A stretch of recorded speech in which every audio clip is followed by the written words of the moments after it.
Hello my dear student, I hope you are all well and fantastic. আজ তোমাদের অপর আরেকটি ক্লাস প্রেজেন্ট করতে চলেছি, যে ক্লাসটি করলেই তোমরা ইংলিশে অনর্গল কথা বলতে পারবে। তো ভিডিওটি প্রথম থেকে শেষ পর্যন্ত দেখো এবং মজা করে ইংলিশ শিখতে থাকো। আজ ক্লাসটি ভীষণ ইম্পর্টেন্ট হতে চলেছে। যারা ইংলিশে কথা বলতে চাইছো অথচ কথা বলতে ইতস্তত বোধ করছো, তাদের জন্য এই ক্লাসটি ভীষণভাবেই সাহায্য করবে। তো আজকের ক্লাসের মধ্য দিয়ে আমি এমন কিছু টার্ম তোমাদেরকে শেখাতে চলেছি যেগুলো শিখলেই ইংলিশে কথা বলার ক্ষেত্রে তোমাদেরকে ভীষণভাবেই সাহায্য করবে।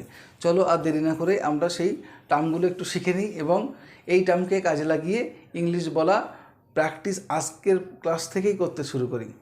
প্রত্যেকে খাতা পেন নিয়ে তৈরি হয়ে যাও এবং আমার সঙ্গে সঙ্গেই প্র্যাকটিস করতে থাকো, দেখবে ইংলিশ কত সহজ। তাহলে আর দেরি না করে এবার আমরা মূল আলোচনায় ফিরে আসি। আজকে আমি যে বিষয়টি আলোচনা করব সেটি হচ্ছে অক্সিলারি ভার্ব। সেটি কি বলো তো? Auxiliary verb. তো সেই অক্সিলারি ভার্বের ব্যবহার আমরা সবাই কম বেশি জানি।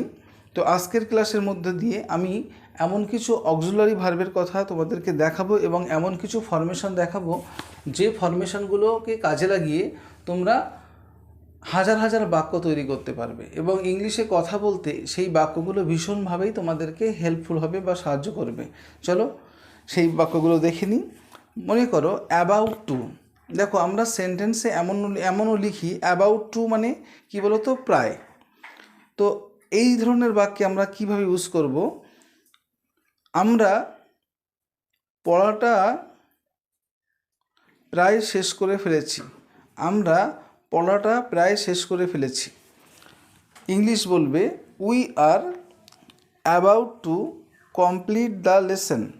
We are about to complete the lesson. লোকটা প্রায় মরে যাচ্ছিল। লোকটা প্রায় মরে যাচ্ছিল। এই যে প্রায় প্রায় শব্দের অর্থ কী বলো তো? About to. তাহলে এক্ষেত্রে বলো the man was about to die. The man was about to die. এবার আসি পরবর্তী টার্ম। পরবর্তী টার্ম হলো অলমোস্ট। অলমোস্ট শব্দের অর্থ পুরোপুরি।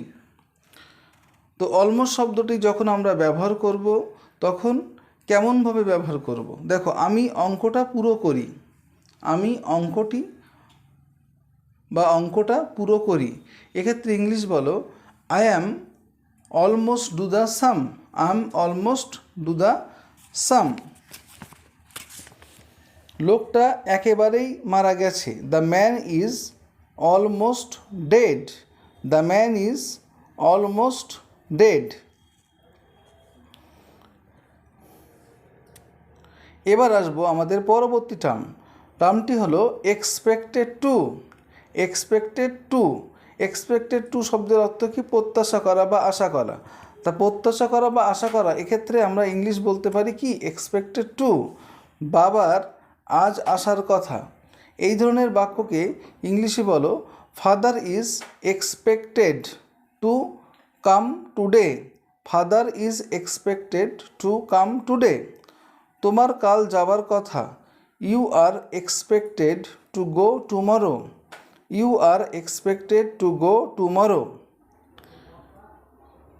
তাহলে বিষয়টি হলো আমরা আজকে অতি কমন কিছু অক্সিলারি ভার্ব এবং সেই অক্সিলারি ভার্বকে আরও বেশি করে ত্বরান্বিত করতে যে সমস্ত বাক্যগুলো সাহায্য করে সেই সমস্ত বাক্যগুলোর ব্যবহার আজকের ক্লাসে শিখলাম। সেটি হলো অ্যাবাউট টুর ব্যবহার। এবার আসি এই বাক্যগুলোর ফরমেশন কেমন হবে। মনে করো অ্যাবাউট টু, এই যে বাক্যগুলো আমরা বলেছি অ্যাবাউট টুর ফরমেশন কিভাবে তুমি অ্যাবাউট টুর ব্যবহার করবে। প্রথমে সাবজেক্ট বসবে plus am is are plus about to plus verb plus other. তাহলে অ্যাবাউট টুর ক্ষেত্রে আমাদের সেন্টেন্স কনস্ট্রাকশন হচ্ছে প্রথমে সাবজেক্ট বসবে, তারপরে অ্যাম বসবে কিংবা ইজ বসবে কিংবা আর বসবে, প্লাস অ্যাবাউট টু বসবে, তারপরে about to plus main verb বসবে প্লাস আদার। অলমোস্টের ক্ষেত্রে যেটি বসবে, অলমোস্টের ক্ষেত্রে যে নিয়মটি হবে প্রথমে সাবজেক্ট বসবে, তারপরে এম ইজ আর বসবে, তারপরে অলমোস্ট বসবে, তারপরে ভার্ব বসবে, তারপরে অবজেক্ট বসবে, তারপরে আদার যা থাকবে সেন্টেন্সের অন্যান্য অংশ বসবে। Expected to, next term expected টুর ক্ষেত্রে আমরা কেমন ধরনের বাক্য ইউজ করব? প্রথমে সাবজেক্ট বসবে, তারপরে অ্যাম ইজ আর যে কোনো একটি বসবে, তারপরে এক্সপেক্টেড টু বসবে, তারপরে ভার্বের 1 নম্বর ফর্ম বসবে, তারপরে অবজেক্ট বসবে, তারপরে বাক্যের আদার অংশটুকু বসবে। তাহলে এই ধরনের টার্ম আমাদের ইংলিশে কথা বলার জন্য ভীষণভাবে সাহায্য করে থাকে এবং এই বাক্যগুলোর ব্যবহার আমরা স্পোকেন ইংলিশে প্রায় করে থাকি। তো আজকের ক্লাসটি আমি এখানেই শেষ করছি। দেখা হচ্ছে নেক্সট ভিডিওতে নতুন কিছু টপিককে কেন্দ্র করে। ততক্ষণ তোমরা সবাই সুস্থ থাকো, সুন্দর থাকো। ক্লাস ফুল বলে মনে হয় তাহলে বেশি বেশি করে বন্ধুদের মাঝে শেয়ার করে দাও। চ্যানেলে নতুন ভিজিট করলে চ্যানেলটি সাবস্ক্রাইব করে সাপোর্ট করতে থাকো। Thank you watching my video. All the best.